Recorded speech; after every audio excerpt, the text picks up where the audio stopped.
Valsts līderu attīstības programmā esmu piedzīvojusi pilnīgu un absolūtu transformāciju. Māja ir palikusi tā pati, bet pamati ir ielieti pilnīgi no jauna. Jo no jauna esmu iemācījusies gan just, gan dzirdēt, gan runāt. Mans lielākais atklājums par sevi bija, cik tomēr liela spēja man ir uzņemties īstu līderību un atbildīt tieši par savu komandu. Individuālas prasmes līdz šim jau bija attīstītas, bet tagad radās apziņa, ka var būt tās līderis, uz kuru komanda paļaujās un patiešām uzticās. Sākotnēji likās, ka man vajag radīt savu jaunu tēlu vai sevi salauzt, lai mainītos.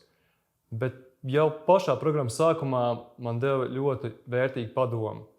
Nemainies, vienkārši noņem uzaudzētās virskārtas un kļūst īsts un patiešām patiesi. Atgriezies pie kodola.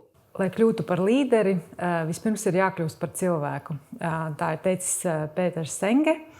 Un arī šīs programmas laikā mana izpratne par to, kas ir līderība, ir mainījusies.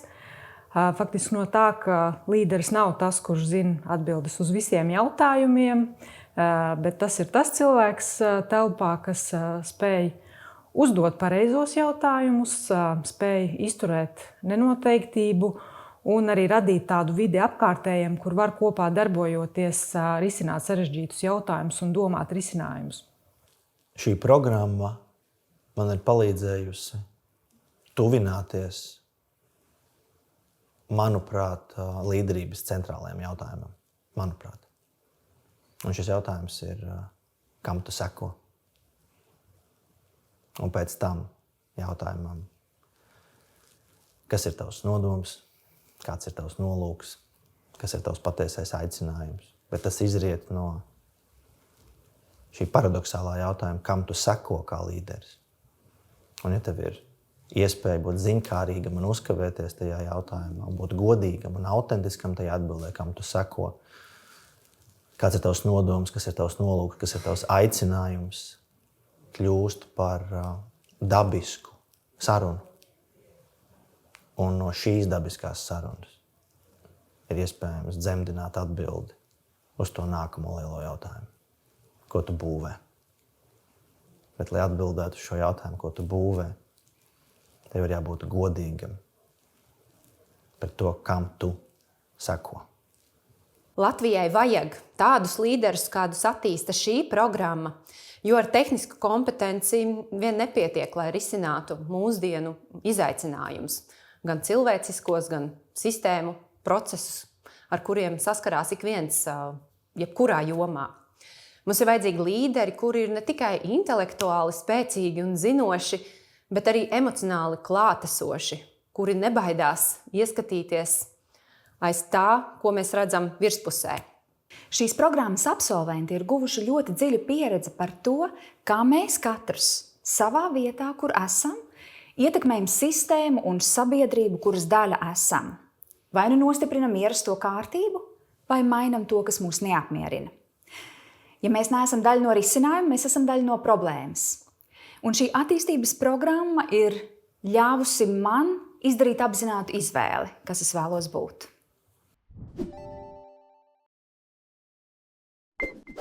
Es tiešām jau skatos uz jautājumiem plašāk, uz lielākām sistēmām, uz ietekmi, ko dažādi jautājumi un problēmas un izaicinājumi rada.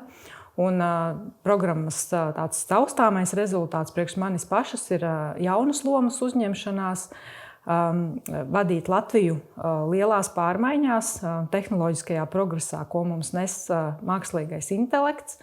Un lai mēs kopā kā latvieši un kā Latvijas sabiedrība šajās pārmaiņās dodamies apzināti un labvēlīgi mums visiem kopā. Ja mani neapmierina tas, kas notiek valdībā, manā ģimenē, draugu lokā vai manā organizācijā, tas, kas ir mainījies un tas, ko es tagad daru, es meklēju, kā es šajos procesos esmu līdzatbildīga un kā tieši es varu mainīt šo situāciju. Bet nav jau nemaz tik vienkārši. Tā nevar būt tikai es. Man ir jāmeklē līdzgaitnieki, kas ar mani kopā grib lietot šos jaunos pamatus, jo viens cilvēks tiešām sistēmu nemainīs. Mēs varam to darīt tikai kopā. Es cenšos to mainīt, stāstot par praksēm, ko es esmu apguvusi šīs programmas laikā, ka ir iespēja sarunāties arī citādāk, cilvēcīgāk, izmantojot, piemēram, dialogā apļa formātus, kas ļauj mums vienam otru patiešām sadzirdēt. Galvenā īpašība, kas man nostiprinājās programmas laikā, bija spēja analizēt gan cilvēkus, gan arī sarunas. Sarunu laikā es kļuvu vairāk klātesošs un spēju veidot padziļinātākus dialogus un ieklausīties vairāk arī cilvēkos. Kad dažādu nozaru cilvēki sāk sadarboties dziļākā līmenī, pazūd virspusējās lomas un rodas dziļāka izpratne par to, kas patiesībā sistēmā notiek.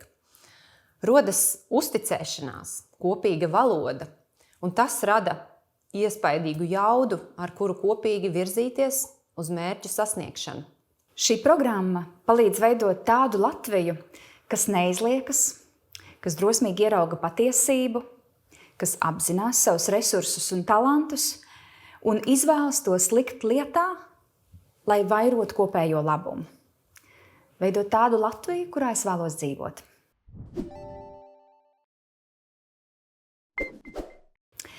Sabiedrībai un valstī ir svarīgi ieguldīt līderu attīstībā, jo tikai līderis, kurš spēj mainīties pats, attīstīties pats, spēj uzticēties, būt ievainojams, sadarboties un veidot partnerības. Tikai šāds līderis spēj to iedzīvināt arī sev apkārt un iesaistīt mūsu katru pārmaiņās un attīstībā, nevis pretoties tām. Šī programma palīdz veidot spēcīgu apzināšanos, ka katrs mēs esam atbildīgs un spējam radīt labāku Latviju gan sev, gan saviem bērniem. Ar spriedzspējīgu un uz pozitīvu komunikāciju tendētu sabiedrību. Ilgtermiņā šāda programma veido ne tikai līderus, bet arī sabiedrību, kas līderību labāk izprot, atbalsta un arī nenosoda pie pirmajām neveiksmēm. Tā maina attiecības starp tiem, kas iziet līderības arēnā, un tiem, kas skatās no malas. Ir tāda pārēja no kritikas uz līdzatbildību. Un man šķiet, tieši tas ir lielākais ieguldījums Latvijas sabiedrības uzticēšanās un sadarbības kultūrā.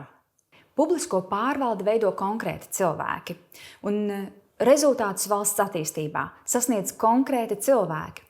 Tāpēc es iesaku atbalstīt šo līderu attīstības programmu, lai mēs Latvijā veidojam paši savus līderus, ar kuriem kopā mēs sasniegtu cēlākus mērķus Latvijai un veidotu cilvēciskāku publisko pārvaldi.